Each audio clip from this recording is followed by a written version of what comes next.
Yeah, thank you very much for the invitation, and I'm sorry to not be there in person due to various complicated reasons. Anyway, I will talk about constraining giant planet formation via atmospheric abundances in the era of the James Webb Space Telescope. So let's go straight into it. So of course you all know the observation of planets. You have here planetary mass against orbital distance. And all these colorful dots are are detected planets. This plot, I admit it, is like 10 years old, but the general outline of this plot has not changed in the sense that we have a few groups of planets. Down here, we have the super Earth mini Neptunes with like a few times the mass of the Earth orbiting very, very close in. And then we have two other groups of planets which I will be focusing on today. The cold Jupiter, so planets similar to our own Jupiter in mass and orbital distance. And we have the hot Jupiters, similar in mass to Jupiter, but orbiting very, very close to their host star, where it's very hot, and hence the creative name of hot Jupiters. Now, these hot Jupiters, they have a bit of a problem in the sense that since they're very, very close to their central star, it is very hot. And also, already the small dust grains that we think are the first building blocks of planets, they will actually evaporate this close to the star. So it might actually be too hot to form these planets directly at that position. So we have to ask the question, where did the giant planets actually come from, these hot Jupiter planets? There's two distinct formation pathways where the idea here is we can either have the formation in the outer regions of the disk. We make Jupiter planets, maybe several of them. We have gravitational interactions, and we can have scattering events that then bring them close to the star where we observe them now. An alternative pathway is the migration. So as the planets grow, they start to migrate through interactions with their natal protoplanetary disk and move towards the inner regions of the disk, where they then essentially parked as hot Jupiters. Now the question is, of course, how can we distinguish between these formation pathways? There's the old idea that was put forward by Oeberg in 2011 to maybe that we can be able to distinguish the planets by their C over O content in their atmosphere. So you see in this plot the C over O ratio of a protoplanetary disk as a function of radius. So the solid lines mark the solids and the dotted line the gas composition. In the very outer regions of the disk, it's very cold, so everything is frozen out. So of course the solids would correspond to a stellar C over O ratio. But once you move further towards the star, the disk becomes hotter and COIs would start to evaporate. We then see a drop in the C over O ratio of the solids, and suddenly we have a C over O ratio in the gas, which of course corresponds to 1 because CO has a C over O ratio of 1. As you then move further in, other molecules start to evaporate, like CO2 and water ice, and you get this nice step function in your protoplanetary disk. And the idea back then was, well, if you measure the C over O ratio of a planetary atmosphere, we can essentially read off the plot directly where that planet came from. But of course, the question is it really that simple? I mean, the answer is obviously no, but we can actually think a little bit about this in terms of a differential equation, right? So, for example, we have here one constraint, which is the C over O ratio of our planet. But we have here at least two unknowns, even if we believe everything else in our planet formation model is correct. Because the first thing is we want to know where the planet comes from. So we have a variable for the initial disk position. And then at the same time, we have to care about the movement of the planet. So the migration of the planet. How fast is the planet migrating? Maybe it's not migrating super much. We don't know. So to either reduce the amount of unknowns that we have or somehow increase of course, the number of constraints. And I will argue in this talk that, of course, we have to take care of both. So we need more constraints, but we also have to think a little bit about all the unknowns that we have to put into these models. So the idea here is that I will focus on the co-accretion model.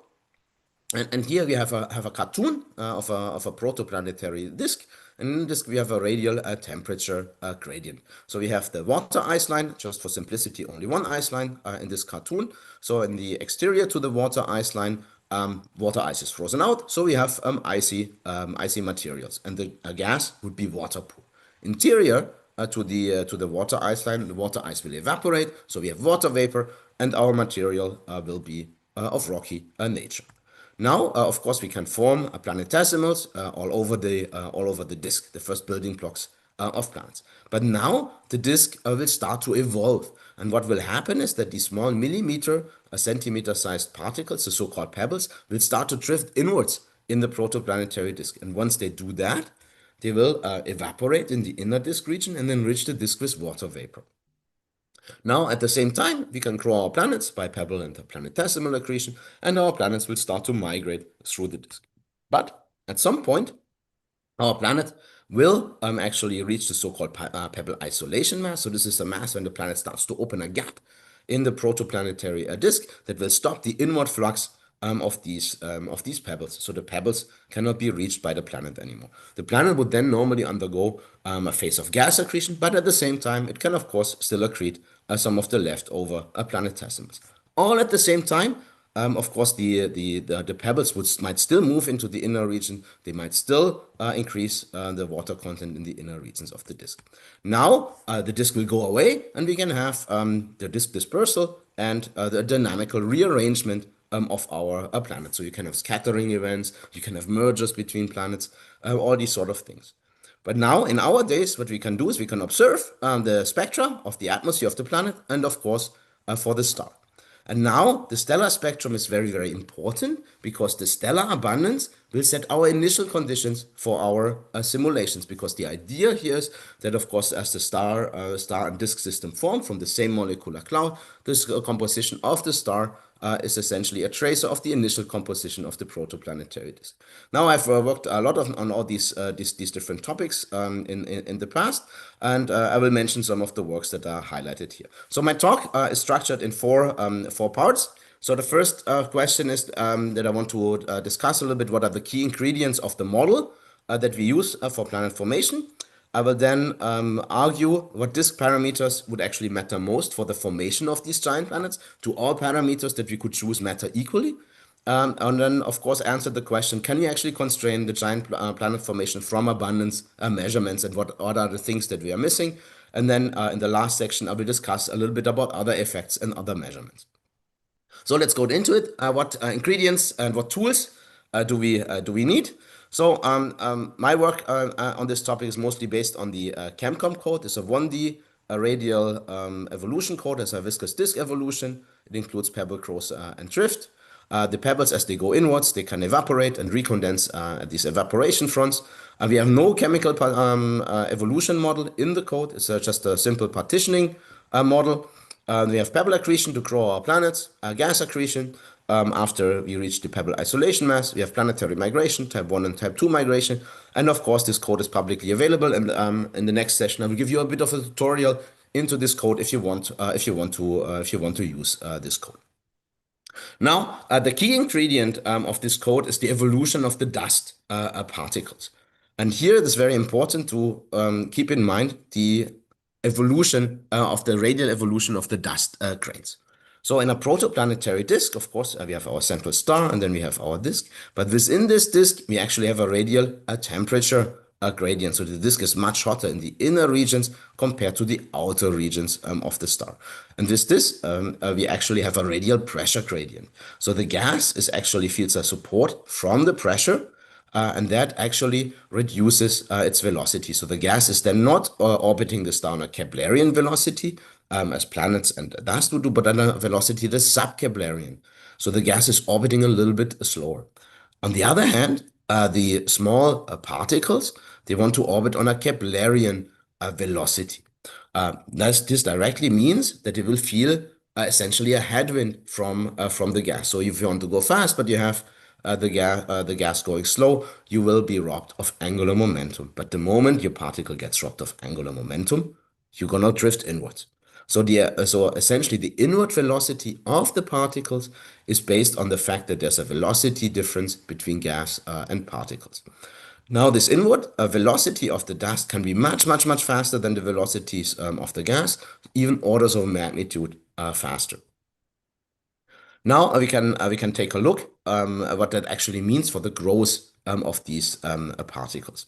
So the idea here is that first of all, particles will grow at different rates in their location depending on their location in the protoplanetary disk. So we have here a plot from Birnstiel 2015. We have here the orbital distance in astronomical units, and then we have the particle size in centimeters. And these small arrows indicate essentially the trajectories of these pebbles of these dust grains in the disk. So first you would start out with small particles, then they have to collide and start to grow before they start to move inwards efficiently. Because the drift time scale that we have essentially depends on the size of the particles. So the bigger particles normally move in much faster, unless of course you become way too big, essentially in the regime of kilometers. Then you also don't care too much about the gas drag anymore. And you see here the size of the arrow in this plot essentially tells you the timing of these time scales essentially. So you see in the inner disk, the arrow is very large, corresponding to very short time, so hundreds to thousands of years. But if you go to the very outer disk regions, close to like 100 of EU, you see the timescales become hundreds of thousands of years, even millions of years that it takes for the particles to grow. Kind of makes sense, because for your small dust particles to grow, what do you need? You need to collide with other dust particles.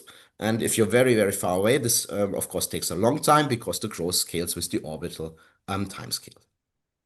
Now, in the very end, what you can find is a so-called dominant Stokes number. That the idea here is that the Stokes number essentially represents the aerodynamic properties of these particles. So if you have a Stokes number that is close to 1, you essentially have the optimal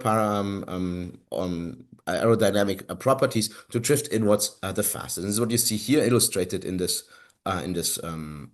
plot, right? So this black line corresponds to the Stokes line equal of 1. And you see essentially, if you look at these arrows, you see they are becoming more and more horizontal the moment you approach this line, because the drift becomes more efficient than the growth. And this leads to essentially like a growth barrier that is induced by the drift, because your particles, as they grow, they would be like, oh yeah, I want to grow more, but then you actually already start to drift inwards. And with this simple recipe, you can essentially calculate the pebble flux through the protoplanetary disk. So how do the pebbles go through the protoplanetary disk, which is important for the formation of planetesimals, but of course also for the planets that want to grow by pebble accretion. Now, what is the effect of this on our disk composition? So we have here a plot of the total radial velocity as a function of the Stokes number. Again, this is the aerodynamic properties of the particles. We have here in dotted is the velocity of the gas, and in black is the velocity of the dust. So if you're thinking of these small micrometer-sized dust grains, they are coupled perfectly to the gas, so they follow the motion of the gas. It's like, if you what you should not do if you start smoking, right? Then the small particles from the smoke will follow the motion of the gas. But of course, if you go to bigger particles, they will not care too much about this and will decouple from the gas, and they will fall essentially to the ground if you're on Earth. In the disk, this actually means that these larger particles, these millimeter, centimeter sized pebbles, they have Stokes numbers in the regime of 10 to the minus 1, and they will drift then very fast to the inner disk. You see here already a difference in the velocity by nearly 2.5 orders of magnitude at that particular size. So the pebbles drift inwards much faster than the gas moves. And this has consequences for the composition of these particles. Now, in this plot, we show the composition of particles as they move through the disk. So in this study from Aistrup and Henning, they start with particles at like 150 astronomical units, and they have a composition attached to the particles. And as the particle moves through the disk, you can have chemical reactions on that particle that can change the composition of the particle as it goes along. But then at some point, you see this very steep drop-offs in the abundance, and that corresponds to the evaporation fronts. So in this case, for example, if you look at CO2 at around 10 astronomical units in their model, the CO2 starts to evaporate, and then of course we have no CO2 left on our pebble. So you see that there's some alteration in the different abundances like CO2 or water as the pebble drifts inwards. But this depends on how fast the pebble is going inwards. So these different line styles that you have in this plot correspond to different drift velocities of the pebble.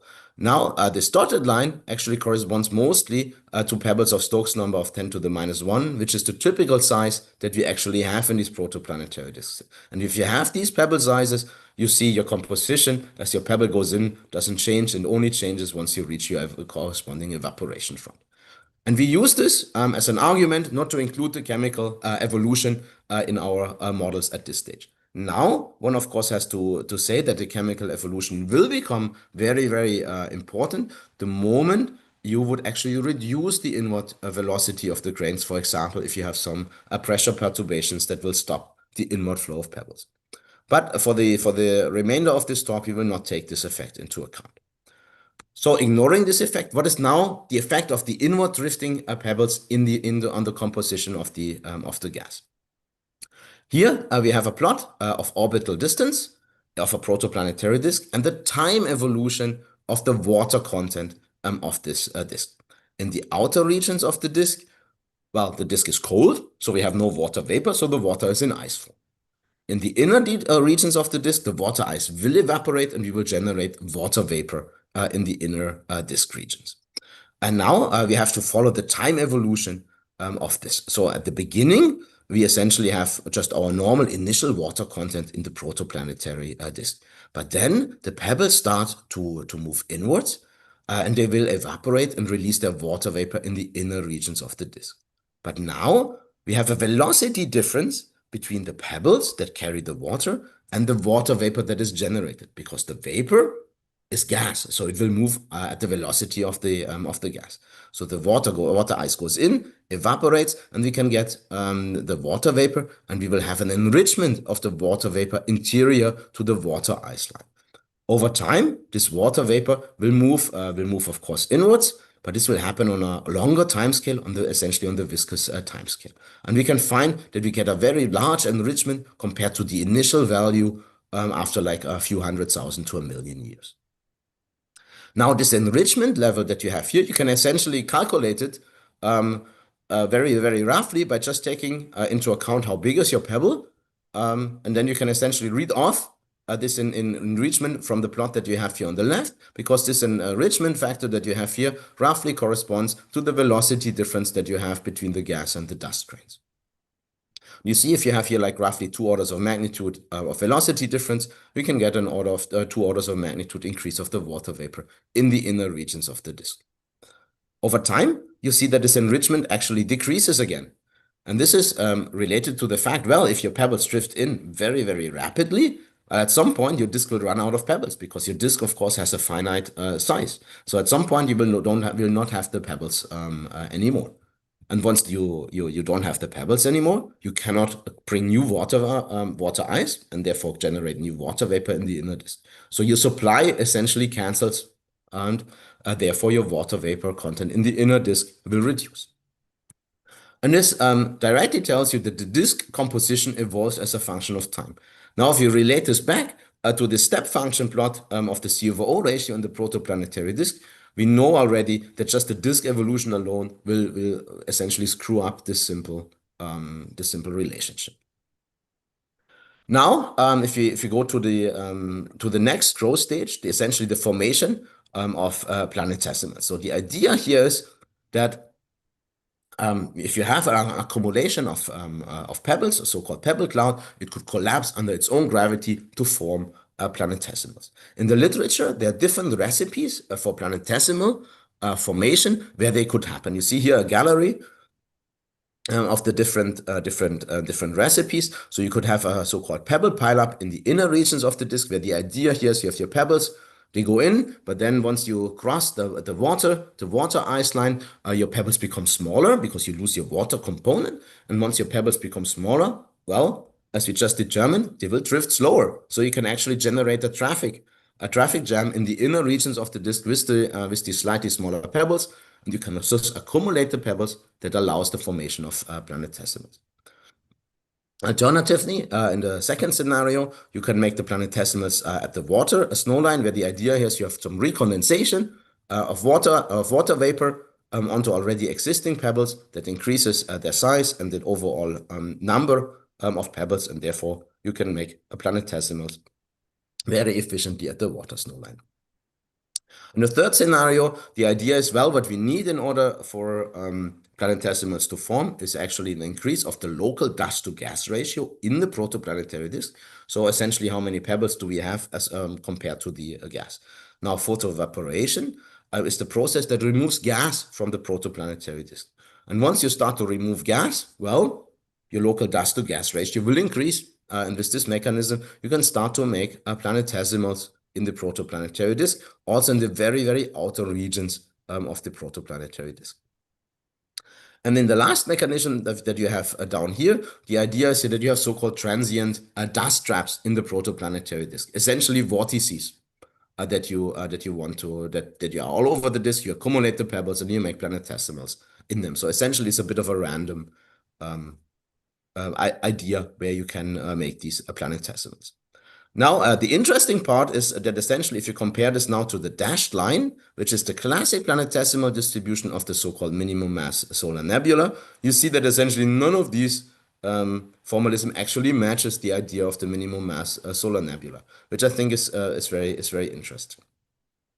Now, the interesting question is, of course, so what does these planetesimals now imply for the formation of planets? But for example, if you look at the very first mechanism that we have here, we see that we have like an accumulation of planetesimals that is 1-2 orders of magnitude larger than what you would have in the minimum mass solar nebula.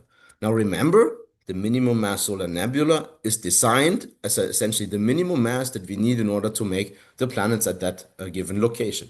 But now, if you have 2 orders of magnitude more planetesimals at the location of the Earth, we're not going to build the Earth. We're going to build bigger planets, like, for example, the super-Earth planets. So that mechanism cannot necessarily explain the formation of the solar system alone. So we have to think of other things to reduce the mass in the inner regions of the protoplanetary disk. So now, up until this day, I will make the claim that it's still a bit unclear where and when planetesimals, and thus also the first planetary embryos, form.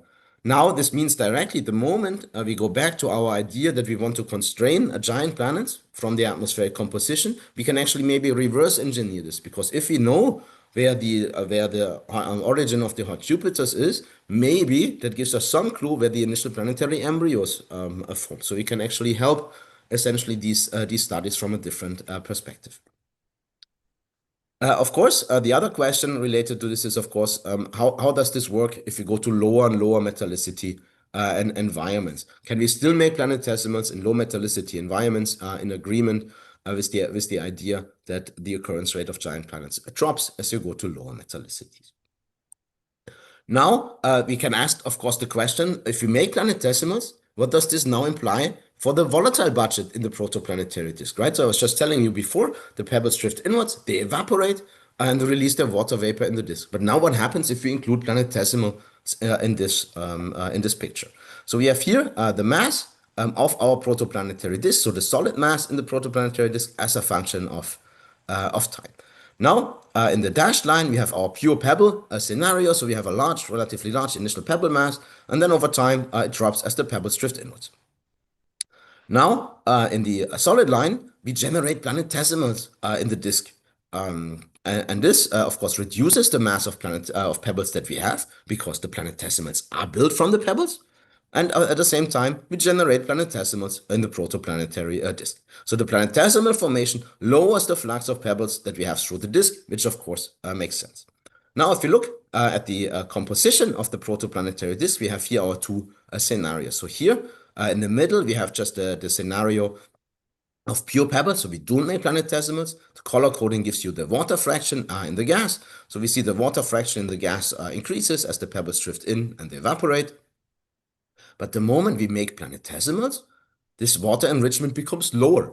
And this is because we make planetesimals in the outer regions of the disk, and these planetesimals store away the water ice-rich pebbles. And once these pebbles are stored in planetesimals, They cannot drift inwards, they cannot evaporate, and therefore we get a lower enrichment of water vapor in the inner regions of the disk. So if we make planetesimals very efficiently, we're going to reduce the enrichment of the inner disk with vapor. Now, how would we make the planets? There's the idea of course, of pebble accretion, where the idea here is that we essentially accrete the small millimeter, centimeter sized pebble. So you see a cartoon here, how that process is supposed to work. So we have our protoplanet in black, and then we have in dashed the hill radius of our planet. If a planetesimal comes in within the hill radius, it is most of the time not necessarily accreted, but is actually scattered away. And this means planetesimal formation can become very inefficient, especially in the outer regions of the disk. So if you think of the regions where we think these cold Jupiters at a few AU form, this process can become very inefficient. On the other hand, the pebbles, they drift inwards because they feel the gas drag of the disk, and then with the friction attached to it, they will spiral onto the planet, and we can grow. Now, the accretion rate of the pebbles depends on a few parameters. So one is the Stokes number, so the size of the particles, where larger particles seem to be accreted more efficiently. Depends on the hill radius of the planet, so bigger planets can accrete more efficiently. And it depends on the surface density of pebbles. So how much material do we have? Now, there's a few caveats attached to it, right? So pebble accretion would only become efficient once the embryo is around lunar mass. If it's below that, pebble accretion is not necessarily very efficient. But this means we might need some collisions between some planetesimals before pebble accretion can actually carry us all the way to cores of giant planets. Now, you have to wonder a little bit, why is pebble accretion so much more efficient compared to planetesimal accretion, especially in the outer regions of the disk? And this is related to the fact that the pebbles can move, right? So essentially, you have your planet, and all the material comes to you. It's like the rolling sushi buffet. All the material just comes to you, and you keep on eating. So you have essentially access to the full mass reservoir of the protoplanetary disk. In contrast to planetesimals, where your mass reservoir is essentially local because your planetesimals do not move. You can, of course, increase this with planetesimals the moment you start to migrate through the protoplanetary disk. Now, a pebble accretion, of course, at some point will stop, and this happens at the so-called pebble isolation mass. So the idea here is that your planet starts to open a gap in the protoplanetary disk that will stop the inward flux of pebbles. So the idea here is that we have an exchange of angular momentum between the planet and the disk. So the inner disk wants to give angular momentum to the planet. This means the inner disk actually loses angular momentum. And if you lose angular momentum, you retreat, so you move closer to the star. At the same time, the planet gives angular momentum to the outer disk regions, and the outer disk, as it gains angular momentum, moves away from the planet. So you start to slowly open a gap. This process in itself is proportional to the mass of the planet, so bigger planets are much more efficient at this mechanism. And this actually has consequences for the inward flux of pebbles. So, and this is related to the fact that we change the azimuthal gas velocity of the disk. So we have a plot here where we have the azimuthal gas velocity in units of the Keplerian velocity as a function of orbital distance. At 1, we have our planet sitting. The very outer regions of the disk, the planet has no influence. So our gas orbits sub-Keplerian because of the radial pressure gradient in the protoplanetary disk. Now, if our gas is sub-Keplerian, our particles will feel a headwind, they get robbed of angular momentum, and they will drift in. But very close to the planet, we actually gave angular momentum to the gas, and effectively we accelerated the gas exterior to the planet. And we even accelerated it to values that are super Keplerian. This means the whole effect actually now reverse.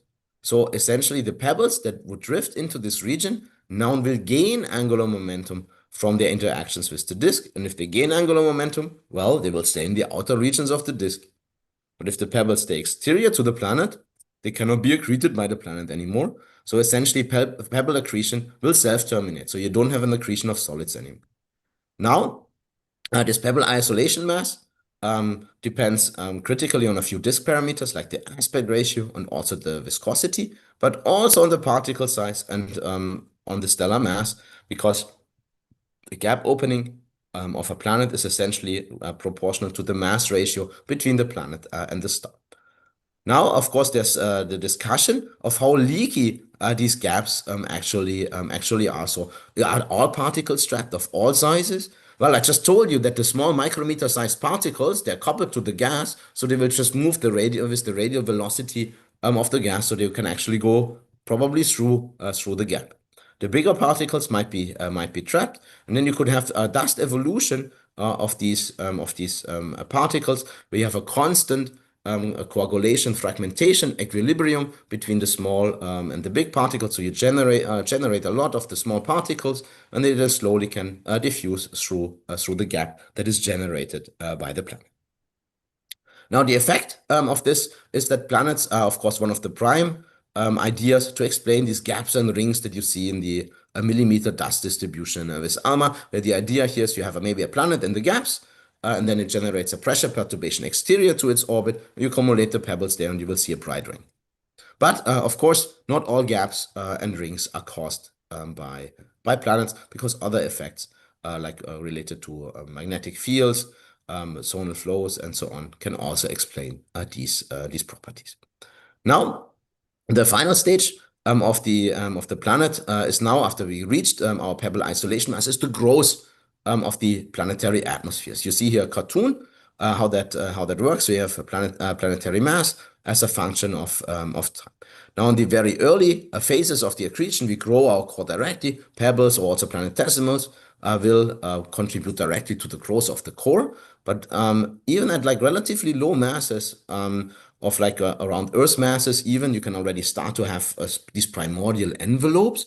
And then within these envelopes, the incoming particles, be it pebbles or planetesimals, they can actually be destroyed and evaporate in the envelope. So we're gonna generate an envelope that is very polluted in heavy elements. Then once our planet becomes very big, we can actually transition into runaway gas accretion, where we start to accrete a lot of the gas that is surrounding us in the protoplanetary disk. Or if we don't reach this stage because we are too small, we might end up as a high metallicity envelope planet, like some super Earth sub-Neptune with a high mean molecular weight atmosphere. Now, in this talk, I will focus on giant planets. And here I will make a key assumption that the atmosphere of the planet is well mixed. So essentially, that the atmospheric abundances that we measure are actually a measurement of the bulk abundance. You see here in this cartoon, well, it's clearly not true, as the color is some indication of the heavy element content. That the outer regions here in this case would be less enriched compared towards to the center. We also know for our own Jupiter that this is the case, that the atmosphere of Jupiter is less enriched compared to when you go back down to the core. But you have to remember, we're talking here about different types of planets, the hot Jupiters. And they, of course, have a much different equilibrium temperature compared to our own Jupiter. And this heated up atmosphere actually allows for better mixing of the material within the planet. But again, it's an assumption that we make. Now, the question related to planet formation models is now, what are the assumptions that actually go in these models? Because we have many different assumptions that we have to care about. We have assumptions related to the protoplanetary disk that we have. Right? So if you do a model of a disk, well, we have to set our viscosity. We have to set our temperature that comes from our stellar parameters. Of course, we have to take care of our accretion rate, and these parameters together will give us the scale height of our protoplanetary disk. At the same time, we have to make assumptions about our dust. So how big can the dust grains actually grow? What is the accretion rate of our dust? What is this vertical distribution of our particles in the disk? And of course, what is the opacity in the protoplanetary disk? Again, that is regulated from the dust, but sets our temperature. At the same time, if you want to make planetesimals, we have to think about like what is actually the size distribution of these planetesimals, and how big is our conversion rate from dust into planetesimals. So we already have a lot of unknowns related to this. Now, if you go to the planetary side, if you want to constrain the formation location of planets? Well, we have to make an assumption where these planets actually will start. Now, the mass and radius is not necessarily an assumption because, of course, this is something that we can measure if you want to model a specific system. Now, the disk chemistry assumptions that we make, in my eyes, is not too much of an assumption here, as long as we are happy with the key assumption that the metallicity of the star is representative to the metallicity of the disk that we observe. For the planets themselves, if you observe a planetary spectra, you have to go into all these different assumptions where, admittedly, I'm not an expert, but you're going to have some more talks later this week to discuss about this. Now, the question that I want to ask is, well, with all these assumptions and this limited amount of constraints that we have, what can we actually do in this case? So first, I want to talk a little bit how we can actually make a giant planet from our model. So for this, we used our ChemCom code, and we plotted the growth of different planets. So these are the so-called growth tracks. We have here the planetary mass as a function of orbital distance. The solid line corresponds to solid accretion, which in this case is pebble accretion. And the dashed line corresponds, the dotted line corresponds to gas accretion. Now, these circles are essentially time steps of 500,000 years. You have here on the left, you have our parameters that we choose for this set of simulations. So we have a relatively high disk mass, 10% the mass of the sun. We put our planetary embryos in very, very early. We have a relatively big disk, a large fragmentation velocity that essentially sets how big the particles can become. We have a low viscosity, and we have a dust-to-gas ratio of around 1.5%. What you see here directly, essentially all the planets, even out to 30 AU, can become gas giants. In the outer disk, it takes a little bit longer until you reach the pebble isolation mass, which is essentially the transition from the solid line to the dotted line. It takes like 1 million years in the outer regions of the disk, and the inner disk we can become much faster. Now, let's take a look at what that means for the different parameters that we can put into our disk. So these are our standard parameters, but now let's just change the mass of our disk. So we leave all parameters the same, but now instead of a disk that is 10% the mass of the sun, we only take 1% the mass of the sun. Well, and you clearly see there's a huge difference in the outcome of these planets.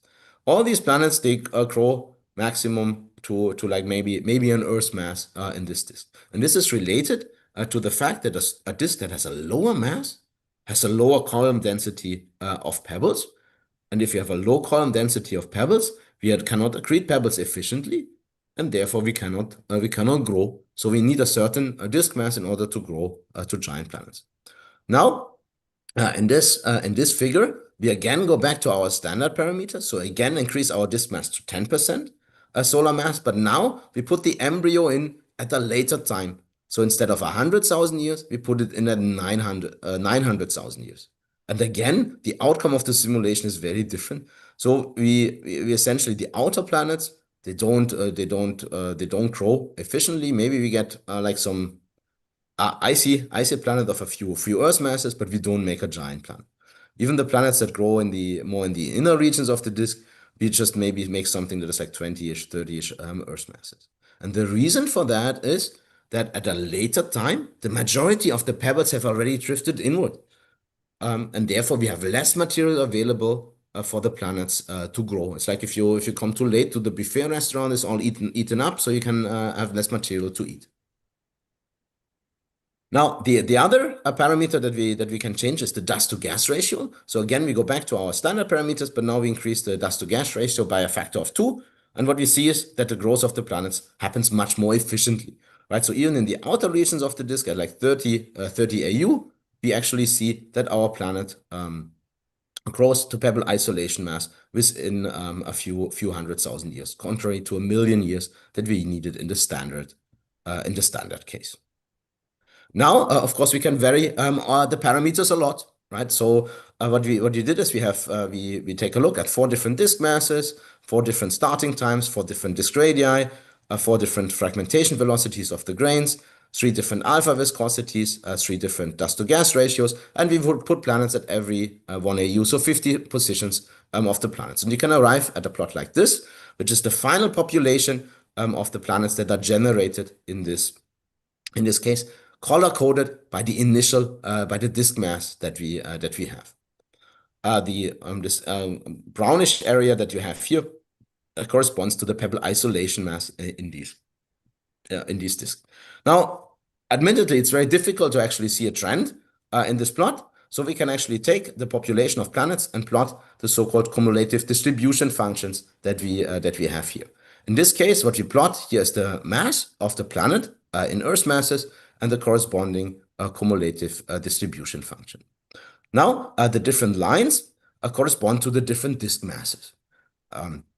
Here, if we look at disks that have 10% the mass of the sun, we actually see, if you're interested in planets above 100 Earth masses, that like nearly 30% of all the planets would actually become giant planets. So it's a very high fraction. On the other hand, if you go to lower and lower disk masses, at some point, our disk becomes inefficient to make giant planets. So we can actually conclude that a larger disk mass is beneficial for the formation of giant planets. In this case, the dashed lines correspond to the higher dust-to-gas ratio. So the higher dust-to-gas ratio can, to some level, compensate for a lower disk mass, but if your disk mass is just too low, you don't gain anything. The other interesting parameter that we can probe is the starting time. So when do we put our planetary embryo in the disk? And I think we can see a very, very clear trend with the starting time. So again, the color coding gives you the different starting times. So if you go for the very early starting time of around 100,000 years, then you see that around nearly 50% of all our disks would make a planet above 100 Earth masses if we put the embryo in at early times. As if you put the embryos in at later and later times, the giant planet fraction reduces significantly. Again, this is related to the fact if your planetary embryo starts to accrete pebbles at a later stage, a lot of the pebbles are already gone and you don't have enough material to grow. Again, the dashed lines correspond to higher dust-to-gas ratios. So there seem to be some clear trends in this. Of course, multiple factors and their combination can be important for the formation of giant planets. But I think the disk mass and the starting time seem to be very, very relevant if we want to make giant planets.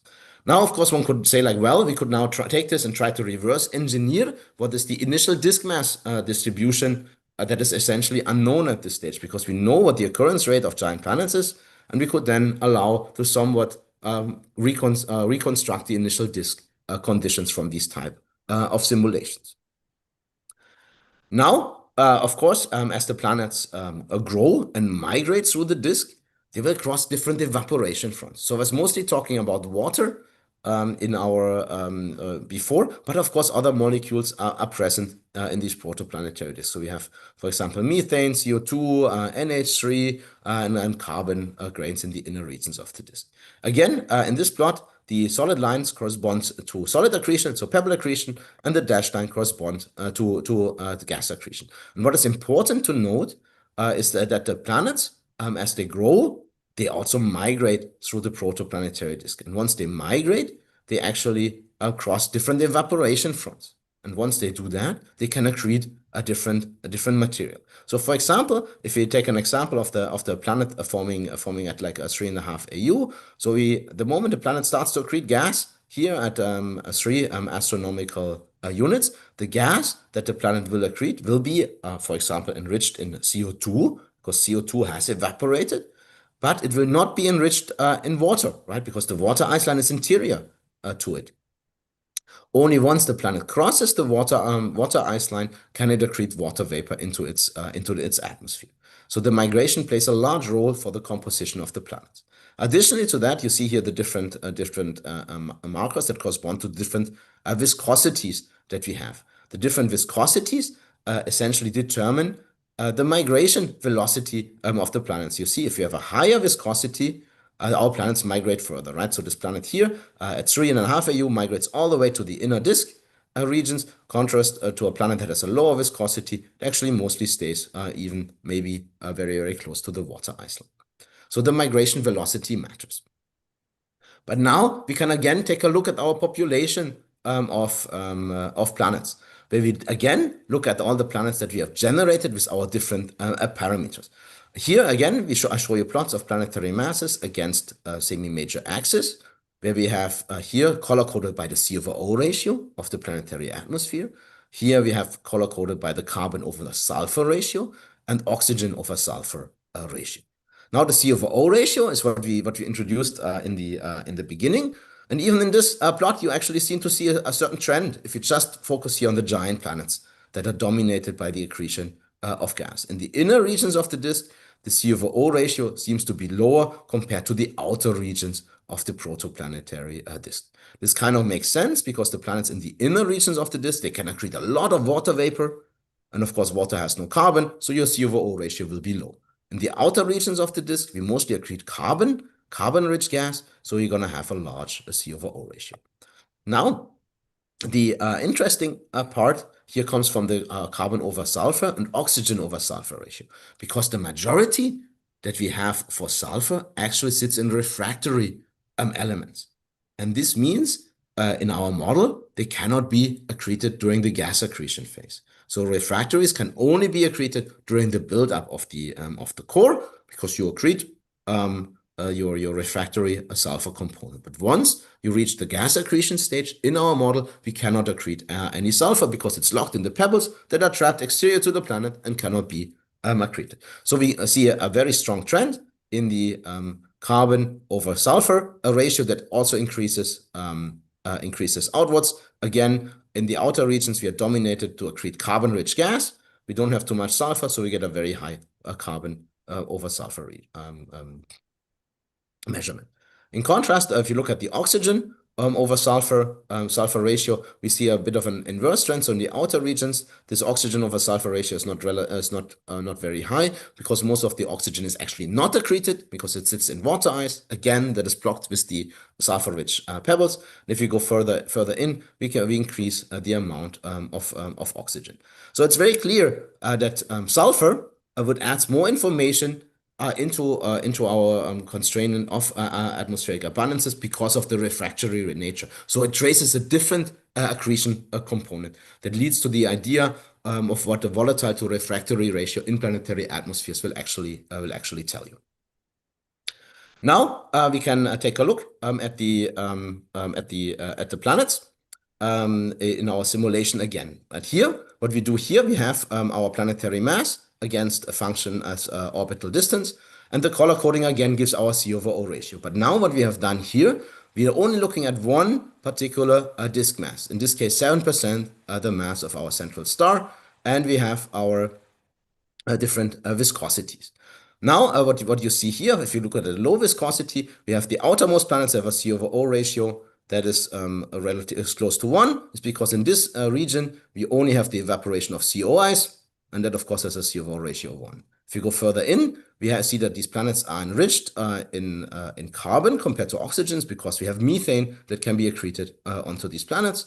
We go towards over the CO2 line, and our C/O ratio drops. And down here in the inner regions of the disk, our C/O ratio becomes very small because we accrete a lot of oxygen vapor. Now, if you go to our higher viscosities, this picture kind of remains, but you see that we essentially lose the planets that are in the very outer regions of the disk, because we now have a stronger migration. So the planets forming in the outer regions, they just migrate more into the inner regions.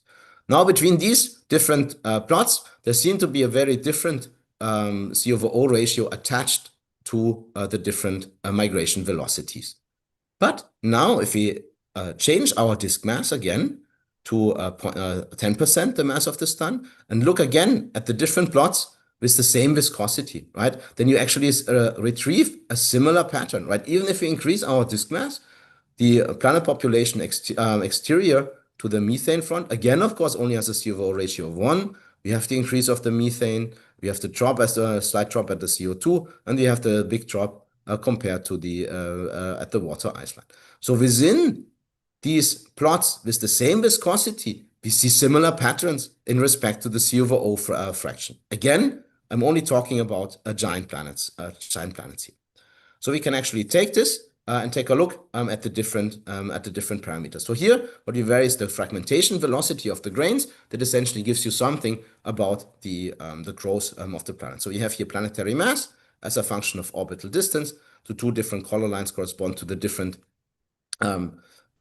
fragmentation velocities of the grains. You see there's a slight difference in the growth of the planets, but the planets themselves, in this case it's a low viscosity, they actually stay within the same evaporation fronts. And this is key, because if we look now at, for example, the C over H over H ratio, or S over H ratio, as a function of distance for these planets, you see essentially they are independent of what we choose for the fragmentation velocity of the grains. And this is because these planets stay within the same evaporation lines. So independently of your fragmentation velocity, for example, these planets here, they can accrete CO and methane vapor in the gas phase that determines their C over O, their C over H ratio. And similar arguments can be made for the oxygen and the sulfur over H. Here we plot the heavy element fraction in the planetary atmosphere. And again, this is of course determined by the accretion of these heavy elements into the atmosphere. And that of course remains the same. Now we can again take a look at our full sample for these planets above 100 Earth masses. And what we plot here is the C over O ratio of all the planets above 100 Earth masses for our simulations divided by the different parameters. So for example, we have here our disk masses, and we have here the essentially violin plot of distribution for these planets. And you see, as long as you can make giant planets efficiently at the disk mass of around 4% the mass of the sun, these distributions look very, very, very similar. Of course, for the low disk mass, we have a lower rate of making giant planets. So we have a different distribution. If you look at the disk radius, the fragmentation velocity, alpha, and the initial starting time, again, we see very, very similar patterns. We have some exceptions here. For example, for the fragmentation velocity of 1 meter, we're missing this small hump here. And this is because if the grains are very small, it's very, very difficult for the planets to grow in the very, very outer regions of the disk. And these then miss essentially the component of planets that can accrete methane. But now if you focus here on the trend with a semi-major axis, we clearly see a very, very large difference in the C over O ratio of the planets as function of their orbital distance. So the planets that form in the very inner regions of the disk, they migrate across the water ice, and they will accrete a lot of water vapor and will have a low C over O ratio. Planets staying in the outer regions of the disk, they will mostly accrete a carbon-rich gas and will have a larger C over O ratio. So this indicates to me that the semi-major axis, the initial semi-major axis of the planet, is the key ingredient of your to determine the C over O ratio of the planet. So the formation location might matter most for the planets, and they might not even have to vary too much the disk mass and the disk radius in these type of simulations, as long as we're interested to make giant planets. So weirdly enough, I think I was very surprised by this result, because actually it makes my life a little bit easier. This normally never happens. So as long as we choose a disk mass that allows the formation of giant planets and some fragmentation velocity and some corresponding disk mass, we actually will always can actually recover the same type of planetary atmosphere. So we can actually focus essentially only on the initial semi-major axis and on the viscosity that determines the migration velocity.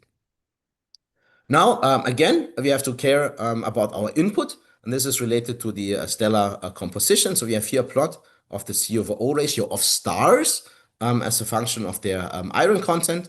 And you see there's huge variations in the C over O ratio of stars, even at the same iron mass fraction. So 0 would correspond to the sun. Now we have to remember that these observed stellar fractions composition set the initial composition of the disk. And for example, if you take some planets that form at the same a star with the same iron content but completely different C over O ratio, we'll get completely different results. So we have some planet formation simulation where we start a planet that's 3.5 AU. And essentially, we're trying to match some exoplanet given by the squares. So we have the dots here for these two different sets of simulations, and we get a completely different answer for the atmospheric composition. And this is because the planetary composition is of course heavily influenced by the stellar C over O ratio. So without the detailed stellar abundances as input for our simulations, it is impossible to constrain a planet formation. Now I had the idea of having a short break for questions, but I'm speaking way too slow. So maybe we do the questions later on, and I go more towards the atmospheric constraints, if that's okay with you. quick question? Yeah. Okay. So, and I want to talk a little bit about the constraint for the origin of giant planets. So, the idea here is that we have different constraints from observation. So here we have, for example, the heavy element content of planets as function of planetary masses from the Thorncreen 2016 paper, where they looked at hot Jupiter planets, they ran some interior models and retrieved the heavy element content of these planets, which we can use maybe to constrain the origin. So these two black dots correspond to Saturn and Jupiter, and you see these planets are very, very enriched in their heavy element content. Another constraint comes here, for example, from Bardet 2025, where they look at the C/O ratio of planets as a function of their oxygen ratio. So essentially, we have two constraints, the over-H and the C/O ratio, effectively the C/H ratio. And you see here that you can have planets that are very, very enriched in oxygen and have a relatively low C/O ratio. So, of course, we have to adapt our models to the constraints that we have. So it's very obvious that not all hot Jupiters will actually have constraints for heavy element content and for the C/O ratio. So we have to make the most out of the constraints that we have. So let's first focus on the heavy element content. So the heavy element content of these inner giant planets could be driven, for example, by the accretion of vapor, as I was arguing, but maybe also from the accretion of dust. So there was this idea put forward from Morby to do this via the dust accretion. So how does this work? So the idea here is, again, we have your plot of the Stokes number as a function of distance, and different color gives you the function of time. So the idea here is, in the outer disk, your pebbles are larger, so they can drift in very fast. But then once you reach the water ice line, you lose the water component, and your particles are more silicate rich. They have a smaller fragmentation velocity, and you get a smaller Stokes number. So what happens here is the particles drift in fast, then become small, and they will drift slower in the regions of the disk. So you can have a pileup of material, so for dust and gas in the inner regions of the disk. And we have to ask, how does this influence the heavy element content of hot Jupiters? So in this plot, you see here on the left, you see the heavy element content in the gas phase, so the evaporated material. And on the right, you see the solids in the gas phase, so the micrometer-sized dust grains, essentially, that you deliver to the inner regions. And on the bottom, you have the same set of simulations, but for different viscosities. So as I said, as the pebbles drift in, they will evaporate at the corresponding evaporation fronts and increase the water vapor in the disk. And that can lead to very high levels of enrichment. In the vapor phase, you see here that like 10–20% of the vapor is actually could actually be related just to heavy elements. However, if we increase the viscosity, this enrichment drops relatively fast. And this is because, yes, as we enrich the inner disk with the inward drifting and evaporating pebbles, this enriched gas is transported away on a viscous timescale. So if we increase our viscosity by a factor of 10, we're going to deplete the inner disk a factor of 10 faster. So our enrichment drops very, very rapidly. Now we can take a look at our dust grains. So here we also see an increase in the first few 100,000 years of the dust grains. It's because, again, we have the big dust grains in the outer regions. Then they go in, they become smaller, so they drift slower, so we can essentially build up a traffic jam that increases our dust ratio. But this drops relatively fast because our supply of pebbles actually ceases to exist after a relatively short time. Now, if you go to a disk that has a higher level of turbulence, what happens is that the grains that we actually have are a little bit smaller because the turbulence will accelerate the grains to larger velocities. So when they collide, they will fragment easier. So we have a longer lasting supply of pebbles to the inner regions of the disk. So we can keep this enrichment of the dust grains in the inner disk for a longer time compared to the low viscosity case. Now we can just plot the ratios, the solid over the gas ratio and the heavy element ratio of the gas as a function of time for two different disks with two different viscosities. Now you see at low viscosity we are dominated by the heavy elements that are generated in the gas phase compared to the dust grains. But if you go to higher viscosities, we are actually dominated by the solids as a function of time. Now, if you now have a planet sitting at this position, you can actually accrete a lot of solids, either from the vapor via the gas or from the small dust grains that are coupled to the gas. So we can enhance our heavy element content of the planet. Now we can actually plot this and compare this to the heavy element content that we have from the observations. Now the green line corresponds to the observations. Now the moment we have in red, that corresponds to what the dust can deliver. It's a relatively small effect, but depending, of course, on the parameters of the disk. In blue, we have the heavy element content that we have from the gas phase, so the vapor can contribute a lot to it. And now the purple line corresponds to the both of them together, so the dust plus the heavy elements from the gas phase, and the dotted line would correspond to an elevated metallicity. And with this process, we can actually explain the heavy element content of the gas phase. So, but now we can, of course, ask the question: can we use this heavy element content of these giants to constrain their formation location? Well, we did some simulations related to this. So we picked 10 planets from the Thorncreen sample. We only picked 10 of those because these were the ones where we have detailed stellar abundances available. Again, without stellar abundances, we cannot do this. Now, for these 10 planets, we calculated the heavy element content in the gas phase and the growth and accretion of these planets. So in this plot, again, I show you the time evolution as a function of distance. In this case, not only the water, but the total heavy element content in the gas phase. And you again, this is at low viscosity, you usually see increase in the heavy element content as a function of time. So you can have enrichment factors of 10-20%. Now, these giant planets in these simulations here, we do not take the dust part into account. So it just comes from the heavy element accretion that comes from the vapor in these inner disks. Now we can take a look at the constraints from planet. So in this case, we have WASP 84b. It's a hot Jupiter. We plot here the heavy element mass as a function of distance from our simulations. The red line corresponds to the observed metallicity that we have from the Thorncreen paper with the arrow bars. And we see if we make our planet in the outer regions of the disk, we cannot reach the total metallicity of the planet, because in the outer regions, our disk is not enriched with vapor enough to drive higher enrichment factors. Only in the inner regions of the disk can we actually achieve a large enough enrichment values where we can match the planet.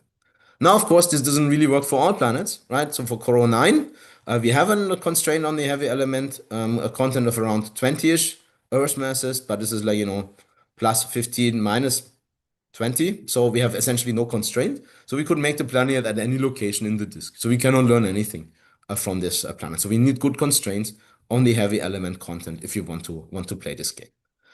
Now, for this planet, WASP 84, the moment we know our the initial positions of the planets, we can now calculate from our simulations the C/O ratio of the planet. That's what you see here. So the gray areas corresponds to the constrained regions where we think the planet would have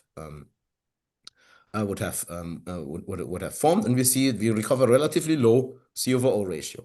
From all the sample of the planets that we have, we can do this for a few of those planets. You see the predicted atmospheric C/O ratio as a function of the predicted initial position here.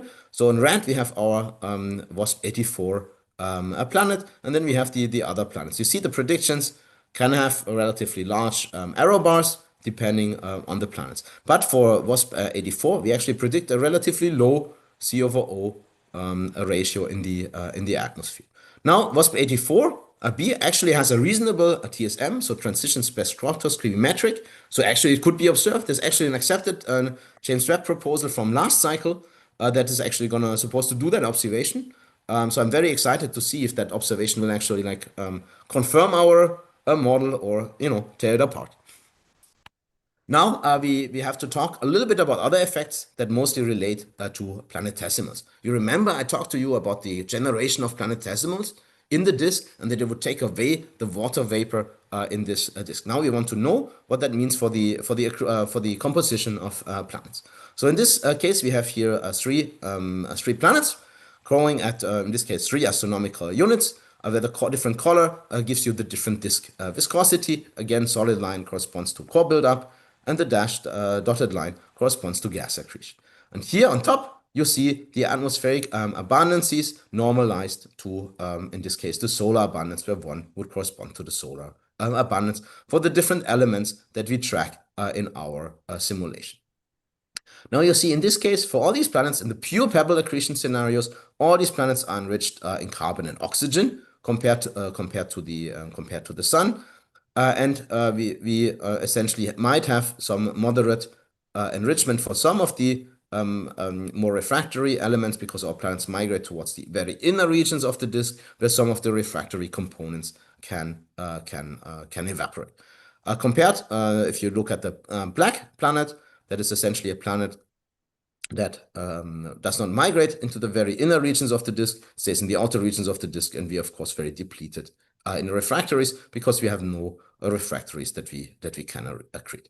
Now, the C/O ratio for these planets is relatively similar, surprisingly enough, but we see a very large difference in the volatile over refractory ratio, where we see that these planets in this pure pebble scenario should be relatively enriched in volatiles compared to refractories.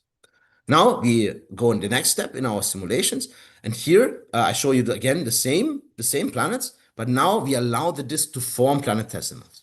But these planetesimals are not accreted yet. It's just a step in between to compare how the planetesimals take away the pebbles from the disk, and how that then influences the accretion of the planets. And what you see immediately is that we have a much lower enrichment of our carbon and oxygen and of all the other elements in the inner regions of these planets, because the disk is less enriched in carbon and oxygen. Now, if we include now also planetesimal accretion, the picture changes again. So we have an increasement in essentially all our elements, because as the planets grow, they accrete planetesimals, and planetesimals, of course, are mostly, and especially in the inner regions, consistent of refractory elements, so you accrete all of those. And now if you compare our volatile to refractory ratio, you see that this should actually be relatively low, or close to solar, because we're dominated by the accretion of planetesimals. I have to say that also in the pure pebble scenario, you can have a volatile to refractory ratio that is very close to solar. This is when the planet migrates towards the very inner regions of the disk, and also the rocks start to evaporate, and you can accrete those in the vapor. But the difference now is that in this case, for the pure pebble accretion scenario, our planet is enriched to much larger values in the different elements compared to the pebble and planetesimal scenario. This again gives you a little bit a feeling of the danger if you just compare ratios of different elements to each other, because the ratio, of course, has no real information of how much you actually have available. To increase this point again, so we can look at the heavy element content in the planets as a function of planetary mass. So again, we have here our pure pebble accretion scenario for the different viscosities, so we can get very large levels of enrichment, so we can explain these high heavy element atmospheres. If you make planetesimals, this reduces. Again, we have less vapor to accrete onto our planets. And if you increase planetesimal accretion, we can increase again a little bit this fraction, as you see here, but we cannot essentially make the planets that are above the line. So we cannot compensate for this, and this is because in the very inner regions of the disk, we actually don't have so much planetesimals available that we can accrete, compared to what we can have in enrichment of water vapor, for example. Now there's different ideas how that can actually change if you change our initial chemical scenario, right? So the idea here is we always used a simple partitioning model, but of course, if you have a different chemical evolution, even if you have the same overall elemental abundances. So this is a work from Passetti, 2022, where they test two different scenarios. So one is the so-called inheritance scenario, where the idea is if you make your star, you inherit essentially the composition of all your grains from the molecular cloud. And the other scenario is the reset scenario, where the idea is you have all the molecules that come into the cloud, but then essentially they make new molecules, and you reset essentially your chemical composition. In this case, they have a model where you have gas accretion and planetesimal accretion, but the striking difference is essentially if you compare the plots on top and bottom.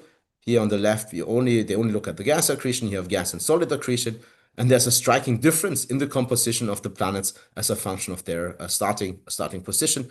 You should note here the slightly different y-axis labels that you have here, right? So on top, for example, for the gas, for this blue case is the nitrogen over oxygen. You see we can be enriched a factor of 10, while in the other scenario it's only a factor of 3. So the initial chemistry unfortunately matters for these planet constraints. Now, if you take a look at our the WASP 121b planet, where we have constraints from the atmospheric balances. So you have here essentially the distributions from the atmospheric retrieval for carbon over hydrogen, oxygen over hydrogen, and silicate over hydrogen. On the bottom, you have C over O. And what I want you to focus on is this plot here in the bottom, which is the volatile over refractory ratio for these different elements. So we have the C over silicon, carbon over silicon, and oxygen over silicon. And what you see is that this distribution points to an enrichment of the planet in the volatile over refractory compared to the star. Now we can ask, what does this actually mean for our protoplanetary disk? So this is some very simple simulation where we just look at the carbon over silicate and the oxygen over silicate ratio in the protoplanetary disk with our ChemComp simulation. Again, in the very outer disk, everything is frozen out. So you have a stellar ratio of 1. Now you can have these peaks at these evaporation fronts, and this comes from the recondensation of vapor at these position. For example, here at the CO2 line, we can have a lot of carbon that can recondense onto our pebbles, so we get an elevated carbon over silicate ratio. Similar things, of course, apply to oxygen. But if you want to have the carbon over silicon and oxygen over silicon ratio to become larger than 1, what we want for 180b, it is only possible essentially at the CO2 evaporation front. It's a very distinct region. So I will make the argument that it is very difficult to explain this carbon over silicon and oxygen over silicate ratio of WASP 121b just with solid accretion. So for me, this is actually a sign that there must be some accretion of volatile enriched vapor onto the planetary atmosphere to increase that oxygen and carbon silicate ratio to around 2 to 3. Now, if you want to constrain our planets, again, the idea here is we have our planets growing by pebble accretion and then gas accretion, and we cross different evaporation fronts. So we would run a bunch of different simulations with different initial conditions and different initial positions and different viscosities. And then you can essentially pick the best set of simulations to match your planet. So this is for matching Tau-Bötis B and WASP 77 AB. Now, within our scenario, we can match the substellar composition and superstellar composition just by changing the initial position. Because if the planets form in the outer regions of the disk, a lot of the ices are still frozen in pebbles, and they will therefore not be accreted onto the planet. So we can have a subsolar composition. In the inner disk, we accrete a lot of vapor, so we can get a solar composition. In this case, we found the formation position of these planets beyond the CO2 and the water evaporation front. But it already tells you that clearly the C over O ratio is not enough, right? Because again, we have two unknowns, the migration velocity and where the planet starts. So we need another constraint. Additionally to that, especially for these two types of planets, the C over O ratio is actually very, very similar, even though one planet is substellar in carbon and oxygen, the other one is superstellar. So we have to go beyond just this ratio alone. Now, if you go to direct image planets, in this case HR 8799, we can actually do a lot of very, very cool spectroscopy for these planets. So these are planets that are a few Jupiter masses, and they are relatively far from their star, a few tenths of AU. And then this work just came out recently. They can constrain the carbon, oxygen, and even for the outermost, the nitrogen ratio, and also the sulfur to some extent. Now, what you see that these planets are actually enriched in carbon and oxygen and refractors similar to Jupiter in our own solar system. So how can we explain this? So the idea here is that we have these planets, and they actually accrete enriched enriched gas that is maybe enriched with CO or maybe even CO2 vapor. The nitrogen component of the outermost planet is because the planet formed maybe close to the N2 evaporation front, so you could accrete the nitrogen vapor. So we can have a similar idea for the enrichment of Jupiter and Saturn with the volatiles. But of course, we run into the question, okay, but what about sulfur? I told you sulfur is actually a refractory component. How do we get this? In this case, I don't know if this could be related to maybe some heavy planetesimal bombardment, or maybe you have some dredge up of the material from the core from formation. Remember, these are wide orbit giant planets, so they're much colder. And remember, also for Jupiter, we had this compositional gradient. Maybe it's related to this. It's still a mystery. There's another caveat. It's related to multiple giant planets, because we have multiple planets. They can open multiple gaps, and with this we can of course run into a problem. So in this work, we compare how multiple planets actually influence the composition of the disk. We have here a scenario: we have no planet, and then we have here one planet, and a planet at an outer position, and we have a third planet at an even further out position. Now, in the no planet case, we have plot here the C over O ratio. You see, first it goes down because of the evaporation of water, and then we become carbon rich at the later stage. The moment we have an inner planet, well, not too much change, because the planet migrate over the disk relatively fast. Now, for the second planet that formed further out in the disk, at some point, as the planet migrates, we actually see this enhanced in the oxygen component here. And this is related to the fact as the planet moves, it essentially carries all the pebbles in the pressure bump that it generates with it. And at some point, when the planet crosses the water evaporation front, all the water ice evaporates, and we release the water vapor into the inner regions of the disk, so we can have this enrichment of water vapor even at a later stage. But what I would like you to focus on is, if you look at the composition of the disk, for example, if you now have two planets, so planet 1 and planet 2 included. And now what you see, there's actually not too much of a difference in this scenario for the inner disk, if you compare this disk with the disk where we only have planet 2, because here we are actually dominated by the outer planets. So the disk composition is mostly set by the outermost planet. If you now go to the composition of these planets, so we again plot the composition of the planets in respect to the stellar composition. One corresponds to the stellar composition, and we have our different planet 1, 2, and 3, singular, and then we have the different combinations in the color. So you have planet only 1 and 2, 1 and 3, 2 and 3, or all three of them together. And the different symbols correspond to the different types of planets that we are actually looking at. Now, what you see, essentially the C over O, the carbon, the oxygen ratio, also the nitrogen ratio, and the C over O ratio actually remains relatively similar to these for the different planets. And this is actually caused by the effect that we have a so-called sequential planet formation. So the innermost planet is most efficient at growing, so it will grow first and then start to accrete the vapors first, while the outer planets take longer and longer before they grow and start to influence the disk. So this means if you have these outer planets, they will only start to influence at the inner disk region the moment they grow early on.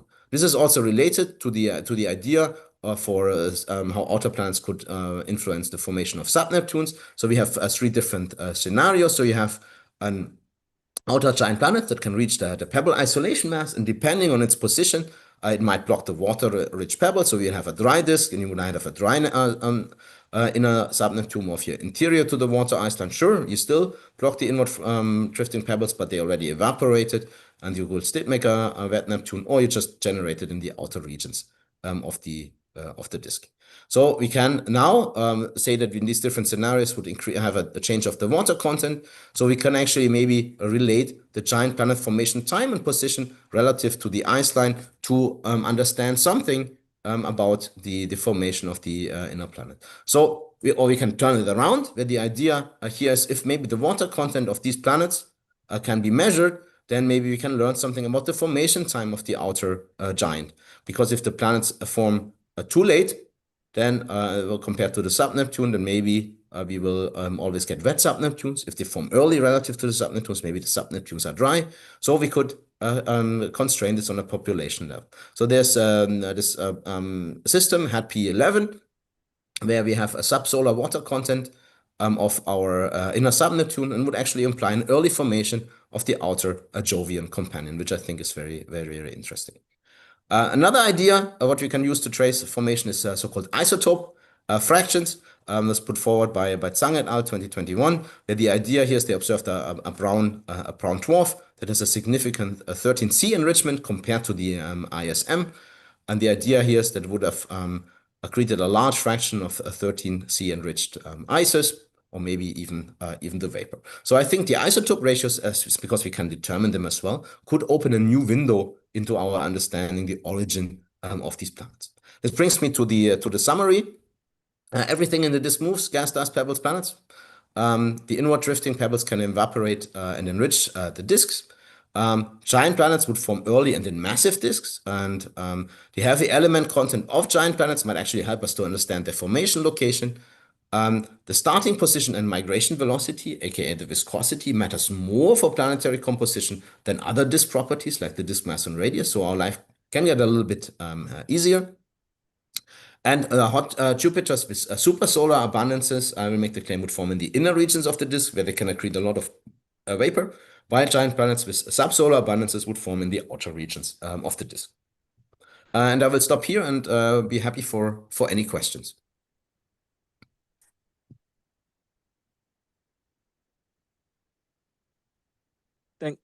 Thanks, Bert. Can you hear us? Yeah, perfectly.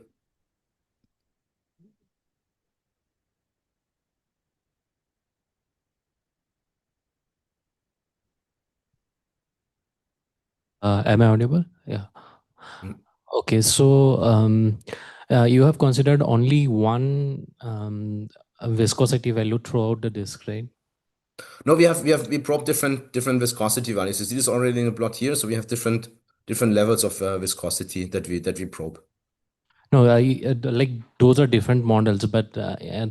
so across all radii, you are considering Yes. one. Yes, we assume a radially constant viscosity, which of course might also not be true. Okay. Secondly, like which molecules primarily contribute to C2O ratio?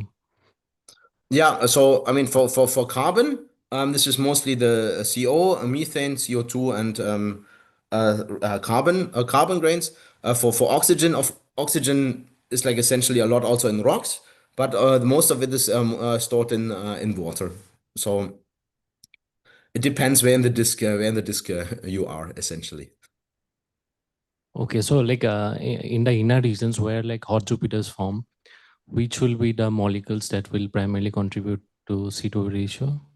So it depends if you're looking at the gas or if you look at the dust or solid Gas. component. So for the gas, it will be mostly the water and CO2 component. For the solid part, is of course all the oxygen that is stored in the rocks, in the iron, magnesium components. Now, depending on what models and what elements you include, the ratio between volatile to refractory oxygen is around 50-50 plus or minus. Okay. I have another question. So, so you are taking a planetary embryo at the beginning, at some distance from the star. So, do you allow it to evolve before it starts migrating, or it immediately starts migrating? Well, it can immediately start to migrate. So maybe I can show you a plot. Yeah, right. So in this plot, to make it a bit bigger, so to see the planet immediately starts to move here, even essentially the moment it is born. But the migration velocity, of course, changes as the planet grows. So in the first doing the core growth, we're in the type 1 regime, and there's the larger planets. They would migrate much faster. And then the moment you go into gas accretion, at the moment you open a big gap in the disk, you migrate much slower, essentially at the viscous velocity. Okay. So uh, like on what basis do you determine the initial mass of the embryo? Yes, so the initial mass of the embryo, you see here in this case, it's a function of orbital distance, and this is related to the so-called pebble transition mass. So there's two regimes for pebble accretion. One is the Bondio regime, and one is the Hill regime, where the Bondio regime can take some time, but here we always start at the Hill regime. So it's that transition between these two regimes. Okay. Then you talked about pebble isolation mass, and you said like it depends on the properties of the disk. But do you have any like formula hard coded in the code itself, which determines that okay, at this point we are going to open up the gap? Yes, so the pebble isolation mass is of course coded in the code, where it depends essentially on the disk viscosity and on the disk aspect ratio, and that is a function of, and the aspect ratio is a function of orbital distance. So normally you have this flared disk where the aspect ratio increases as a function of distance. You kind of see this here actually, right? So you see the turnover between the solid line and the dashed line that corresponds to the pebble isolation mass, and then you see this actually increases as you move outwards. Right. So if you have a planet that grows in the outermost regions of the disk, you will have a higher pebble isolation mass compared to the innermost regions of the disk. So essentially, it's just a function of distance because we keep our alpha constant in the disk. And another thing you said that C2O ratio basically starts increasing at larger radii. Yeah, it is one of the conclusions. But we do see hot Jupiters which are very close to the star, and they have high CYO, like 0.9 or so. Yes, so the idea then would be that goes back to the idea of the beginning. Is the planet delivered by migration or by scattering? Also for the two planets that we look here, these are two hot Jupiter planets, right? So essentially, in what we say here, for example, that the WASP 77AB planet formed beyond the CO2 evaporation front. So the best match that we have here corresponds to the planet sitting here. And then we essentially stop the growth in our model at that position. But now the planet would be parked at the few AU. This of course, does not correspond to the hot Jupiter. So you need a scattering event to deliver it inwards. So at the moment, if you want a high C over O ratio that comes from the is mostly comes from the outer region of the disk, you probably need a scattering event to bring it in. So like even when the disk completely dissipates, the planet can still migrate inwards. Is that what you're You can saying? have scattering events. So this is different from disk migration. It's really just essentially the random scattering events that you get from n-body interactions. Okay. Yeah, thank you. Yeah, no problem.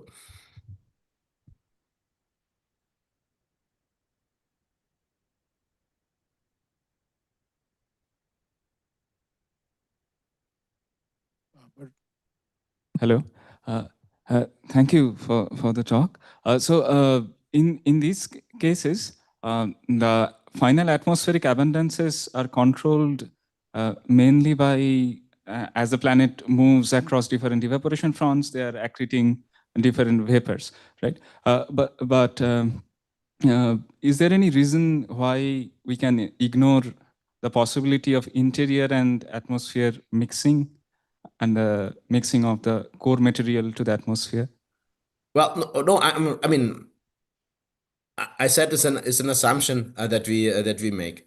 So the idea here is for these hot Jupiters is that their interior points towards that they are essentially fully convective, and if they're fully convective, you can essentially mix all the materials within it. Of course, again, it's an assumption that we make, where we say that the atmospheric abundance would then essentially be a tracer of the bulk abundances. Of course, it's an assumption, and there's a lot of work that goes into interior models where you really try to link the atmospheric abundance to the bulk abundances. There's a lot of work going on from Ravi group and in Zurich. And they're looking into this, and this is of course very, very important to relax this assumption. But again, the main issue I think for making this game is how many variables do you have versus how many constraints you have, right? So the moment I only have two constraints from C over H and O over H, I can only vary two things in my model. And in this case, we made the choice to vary essentially the starting position because we want to know where the planet comes from and how fast it migrates. If you then introduce a third a variable that essentially gives us the interior distribution of the planets, we would need a third constraint because otherwise we run into a problem. Right.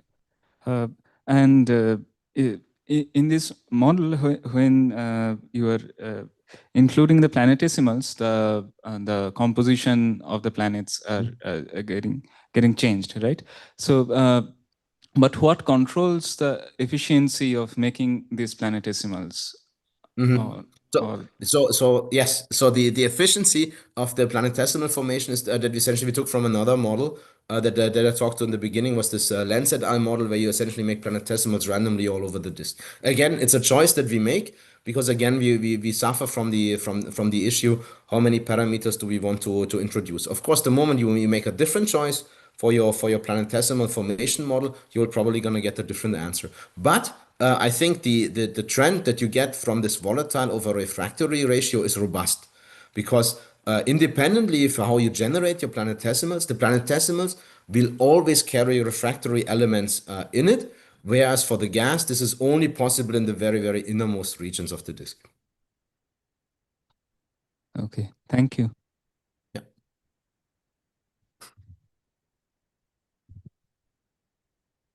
Thanks for that very nice talk. So I'm just wondering, what of these assumptions change for a giant planet orbiting an M dwarf?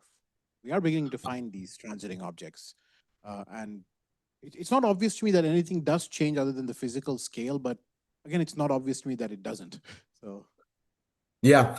So for M dwarfs, there's the first issue that is much harder to build the giant planets via core accretion because you have smaller disk masses, and then it becomes more difficult to build the cores efficiently. The other thing is that actually the evolution of the disk changes a little bit because I was if I can do this, I can show you the disk evolution that we talked about before, right? So here in this case, we have the evolution of the water vapor in the disk, but the moment you are an M dwarf, all these evaporation fronts are closer in because your disk is colder. So essentially, this whole process of essentially how long the vapor can stay into the inner regions of the disk becomes lower. So you actually remove the vapor much faster because it has to travel a smaller distance. So your disk would essentially become water poor and carbon rich at an earlier stage. So my naive interpretation of this would be that maybe the giant planets around M dwarfs should be enriched more in carbon compared to the colleagues that you have around solar mass stars. thank you. Hello. Yeah. Yeah. I just wanted to get like a better idea of why you were calling sulfur as a refractory element. I mean, like sulfur on its own is volatile, right? And even if sulfur does form troilite or like FES, it is still lesser in terms of condensation temperature when we are talking about when planets form, like 100,000 to 300,000 years. The disk mostly is above 1,000 Kelvin, right? So it should be treated as a volatile, right? But why are you saying refractory? Well, I mean, but these high temperatures would only correspond to the very, very inner disk regions, right? So the disk is not 1,000 Kelvin all throughout. It's only in the very inner disk regions. And there, of course, the troilite will, of course, be not in pure FES form. I said what happens is your FES will split up into iron grains and H2S. So you can generate an H2S vapor, but it's restricted to the inner regions of the disk. And we know, for example, there's observations from Karma 2019 that actually show that that the sulfur should be mostly like up to like 90% in a refractory component. And in our model, this means the moment we make the planets in the very outer regions of the disk, we only have the access to the refractory component and this very, very tiny amount of the volatile component. So it is, in that sense, a mostly refractory elements or largely refractory nature. Of course, if you go more towards iron or magnesium silicate, they're much more refractory. So essentially, what you would want to do is to plot essentially like a condensation sequence, right? So you have oxygen nitrogen, carbon that are very volatile. Then you have next the sulfur, and then you go to these fully refractory elements like magnesium, silicon, and so on. And all these different elements will tell you a different story for your planet. So the combination of those things, of all these elements together, will become very powerful, I think. Okay, thank you.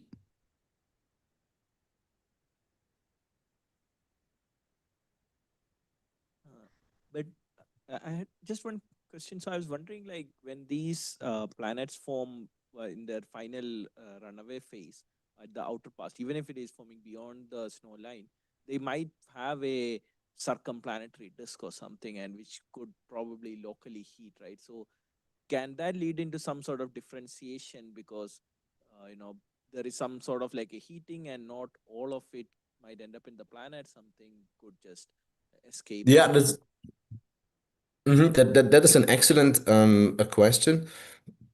Naively, I would just assume that in the very end, also all that material that is on the circumplanetary disk would be accreted onto the planet anyway. But I don't know if you then from the circumplanetary disk maybe you have even some outflows again. How that would change the picture. I really don't know.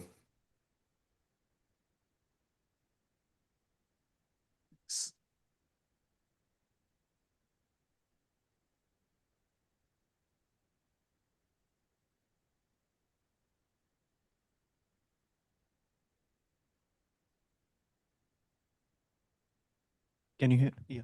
Yeah. So thank you, Bert, for the nice talk.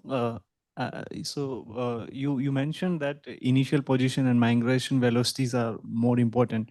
So as per we know that magnetic field can also play a role in this producing gaps. So what do you think that major effect that can cause to abundance is what we see for planets? Right. So the moment you have gaps in the protoplanetary disk, they can of course hinder the influx of pebbles, and that will change the composition of the disk. So we had a paper maybe about this. Let me quickly put this up. Wait, I think I have it here in a different part. Yes.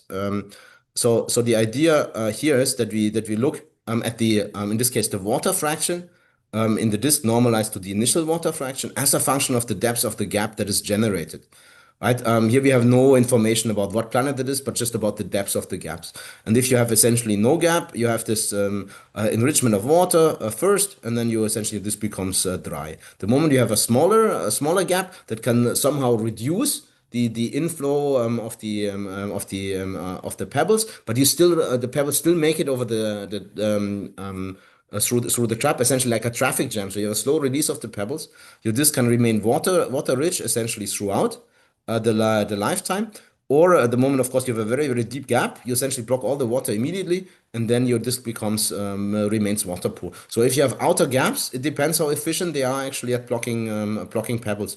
So my understanding of these gaps that are generated by magnetic fields is that we would mostly be in a regime up here where the gap depths can maybe be like 50% of the initial surface density, but it's very, very difficult to go into these very, very deep gaps where only planets would be able to generate them. So the influence might not be substantial, but again, it depends on the function of the how deep your gap is.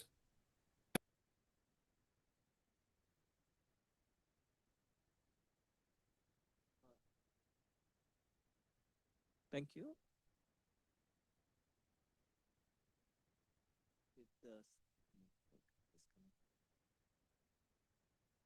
Hello, Bert, can you hear us? Hello?